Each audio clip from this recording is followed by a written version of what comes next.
Ibrahim Abdullahi, the Deputy National Publicity Secretary of the People's Democratic Party. And I'm standing here for the National Chairman, His Excellency Ambassador Umar Iliadamagu, who is unavoidably absent. Yeah, of course, you're here, you've listened. What is your take home? Well, other than satisfaction and gratitude to God Almighty that institutions are springing up, and institutions of this nature, spearheaded by people who have established and carved niches for themselves, credible Nigerians who have stood out in the crowd, and people who have demonstrated capabilities over the years. It's only a rekindling of hope for some of us and for the largest population of black settlement in the world, that truly the lost hope of Nigeria in the last 1 decade is about to be rekindled. It's a strengthening, it's a reassurance, and it's a reawakening of the hopes that Nigerians had thought they had lost. Wow. Wow. So, you have the PDP. Sure. What lessons and what should we do right? Yeah, of course, we will have no reason not to do right. We can't afford to do otherwise. In the course of my presentation, I did recap some of the achievements of the PDP, if you listed. And it's on record that as at the time PDP lost power in 2015, Nigeria was the third fastest growing economy in the world, next only to Qatar and China, and the fastest in Africa, for the records. That was the time Nigerians could be reassured of their meal in the morning.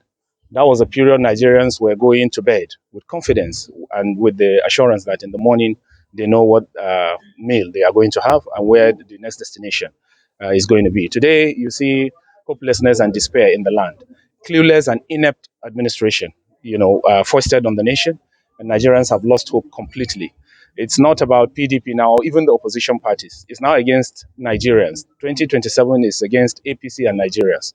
And we are calling on Nigerians to wake up and realize that no opposition party, occasioned by experience, and this is what experience has shown in the last 1 decade, that a single political party does not have the wherewithal, to be able to challenge these people, even where you get it right.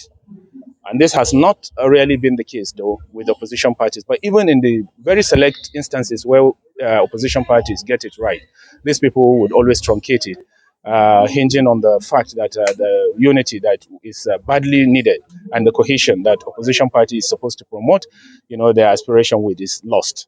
So if you look at what happened in 2014, opposition parties came together. And that was why recently you heard some of us speaking against this so-called Alliance for Democracy. We are not agreeing with it because the situation and the scenario that informed the 2014 experience, that was a merger. That wasn't a coalition as it's being peddled today. Because the APC as a party in 2014, 13-14, in that build-up, was led by the current president now, Asiwaju Ahmed Tinubu, from the southwest. He brought it on the table.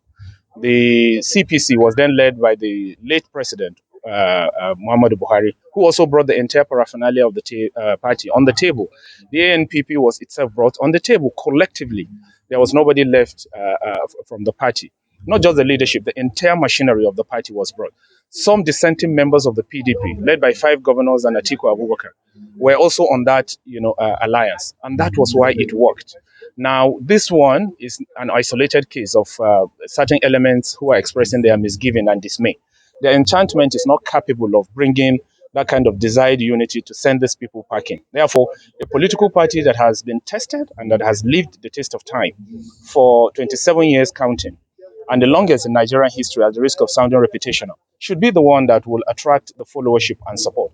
So those of them who are saying they are leaving because there's a few misgiving or disenchantment in-house should have been wiser enough to stay back and ensure that we put this problem, put the flame, the white man would say, chase the fox away before warning the hen against wandering in the bush.